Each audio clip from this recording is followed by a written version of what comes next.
again with us this morning to review the papers. Broadcaster Pete Price, alongside writer and academic Mo Lovett. There they are. Good morning, Pete and Mo. Thanks a lot for getting up so early on a Sunday morning. Let's start with Glastonbury, but we'll keep that to the end. Get through the tough stuff first. The Sunday Telegraph. Mo, this is your story. So the PM wants to impose steel tariffs, but how does that work with WTO rules? Well, it's a very interesting story. This is a bid to win back the Red Wall voters by imposing steel tariffs on certain countries under the kind of guise of safeguarding. So certain safeguards will be imposed that would preclude other countries from kind of being able to export steel to the UK. And the idea is this would help UK British manufacturers, steel manufacturers. And as somebody who comes from the northeast of England, this will go down well, I think, with Red Wall voters. It is something, it was part of the argument about leaving the EU, really, in terms of state aid and the government being able to support British industries. So it will go down well. I think what's interesting about it, first of all, in terms of WTO regulations, it's fair to say we already impose tariffs on certain developing countries and China as well. So I'm not quite sure how that argument plays out, but the problem will be for Labour, because Labour will probably have to back the plan, because they have been pushing for trade tariffs for a long time, and it would seem slightly wrong of Labour to not be supporting something that would support British jobs, working class jobs in the northeast. So it's a tricky policy, and possibly designed to be tricky in that sense. But obviously the accusation will be that it flouts WTO rules, but it will play out in the political arena in quite a tricky way, I think, for Labour, and who knows where it'll go. But it would be good news for the northeast of England, I have to say, for steel manufacturing in this region. Pete, what do you think? Do you think that even if it does break international laws, it would mean so much for them politically that they should go ahead and do it? Yeah, I mean, it's a really tricky one. Oh, sorry, were you asking Pete? Yeah, I was asking Pete, but we'll come back to you on that. Yeah, Pete, go ahead. No, I was just about to say, it's difficult with all these laws. The way the world's going now, the way the world's changing, it's like dog eat dog. And, everyone's breaking all these principles and all these ideas. So I just think we need to get this country back on the right track, regardless of how much it costs and regardless of who we upset. We have got to get the steel industry certainly back on track. But is it just upsetting someone if you break WTO rules and you've branded yourself as Global Britain? Pete, and then we'll come to you, Mo. We're looking at what's happening with Ireland and the borders there. We're looking at what's happening with Brexit. It's if we don't break it, they break it. We've got to get on with this world. There's too much red tape, too much stupid papers to look at. Well, the real people, the people that are listening and watching now, want the world to just run. Not all these people creating jobs for themselves by creating red tape. Okay. Mo, what do you think? Well, I think I'm not a fan of global. I'm a fan of internationalism, and I'm a fan of lots of democratic nation states working together internationally rather than a kind of globalized free-for-all market, because I think that does often push out the poorest people in certain countries, and this is kind of quite a good example of that. It has to be said, in terms of using safety legislation, there's always been a sense in which international capital has used health and safety legislation to make it more difficult for developing countries to export. So this is nothing new in a sense, but whether it will be kind of, the narrative will be that is a different matter, I think. But a bit like Pete, I would like to see, we're in a cost of living crisis. I would like to see us being a more productive economy. That doesn't mean that we have to be isolationist. We could be internationalist, but certainly we do have to look at our own industries, and that was one of the reasons we left the EU, so that we could actually, kind of put more emphasis on parts of our manufacturing and industry that would needed that government help. Interesting. Okay, let's have a look at the front of the Sunday Express. Because Pete, this sort of plays into what you were saying about, a lot of people just want everyone to get on with it.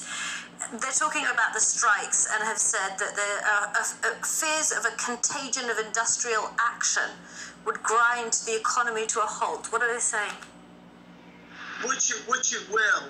The bigger picture of this, they're saying that the Prime Minister has got to sit tight and fight the unions. Now, Mick Lynch is doing a very good job. He's a great union leader, and I understand that. But we've just had a pandemic.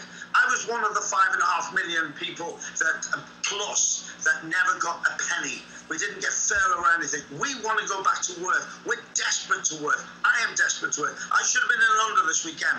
Couldn't go because there's a strike. It wasn't a 3-day strike. It was at least 6 days because it lapped over and lapped over. The strikes always hit the wrong people. We have just been in the most dreadful time. I get stuck for words because I get so angry about it. We've got to put life back into the towns, the villages, the cities, into the shops. We've got to get our lives going again, and we've just got to get the economy going. And this is just the start. The teachers are talking about it, lecturers are talking about it, the holiday reps are talking about it. We can't do this. Where do they think the money comes from? We're all struggling. We've all got to tighten our belts, and it's bad. 5.5+ million got nothing in the pandemic. So yes, the Prime Minister's got to be strong with unions, and yes, we've got to change the trains about, because we've got to change the practices. A train ticket to London could cost you £386 from Liverpool to London. That's scandalous. So something's got to be done. So yes, they've got to sit on the unions. We all need a rise. Okay, Mo, what do you think? Because there is so much debate about this. The actual percentage of the rise, if you're looking at inflation, it's pushing 11%. They're looking at a pay rise between 2 and 3%. What do you think the answer is here? Well, I disagree with Pete, actually. I think Mike Lynch has been incredibly articulate on this issue. And if you look at, Pete mentions the pandemic, and obviously it has been incredibly hard, particularly for working people and for people, poorer people, basically. But the issue is the pandemic has led to an exorbitant divide between the rich and poor. And where Mike Lynch talks about this, he talks about, what's happened to real workers in terms of their real increase or not increase in wages compared to what the bosses have taken home. So I think there's a bit of solidarity there, even though it will be personally very difficult for me. And I'm like, Pete, I have to come down to London and pay these ridiculous train fares. I'm actually thinking about driving next week, which I'm sure a lot of people will do, and that will cause more chaos on the road. If they can afford the petrol. Yes, exactly. And that's the cost.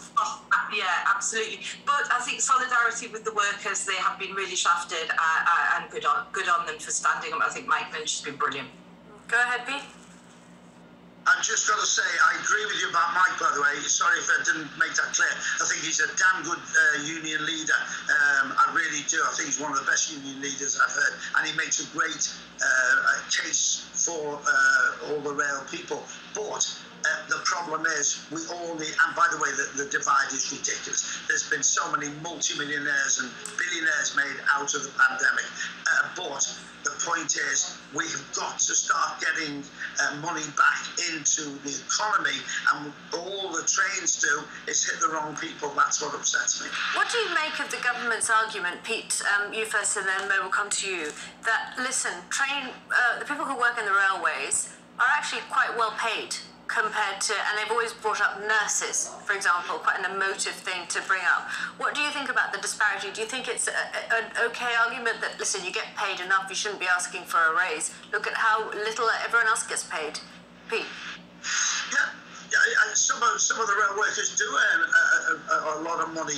Another point to be made over that, in the pandemic, the rails kept going, the trains kept going, and the staff went to work. The wonderful thing about that for them was they had a structure to their life. Many people were locked away and in prisoners, and now they're prisoners again because they can't get out. But yes, some of the people that work on British Rail and British Rail, how old am I? The rail system, very young. They just... You're young, Pete. I was just affirming that. Listen, I just want to lighten the mood a bit just before we end the programme. Mo, Glastonbury, what do you think? Talking of, shall we say, the young at heart, 80 years old. Yes, Paul McCartney, oldest ever solo actor headline in Glastonbury. He turned 80 last week, I think it was, and in a kind of flurry of anniversaries. This was actually the 50th anniversary of Glastonbury. It's actually been going for 52 years, but of course we missed 2 years with the pandemic. And not only was Sir Paul McCartney kind of the oldest headline solo act, but also we had Billie Eilish, who as the youngest ever at 20 as a headline act. And what I thought was rather nice, because I'm old anyway, it was that through virtual reality we got this kind of reunion of Lennon and McCartney, because okay, we're gonna have to leave it there. The reunion of Lennon and McCartney. We will have a reunion in an hour. Pete and Mo, thanks a lot. Still to come on Sky News Breakfast, we'll have all from the G7 summit in Germany. Boris Johnson is there.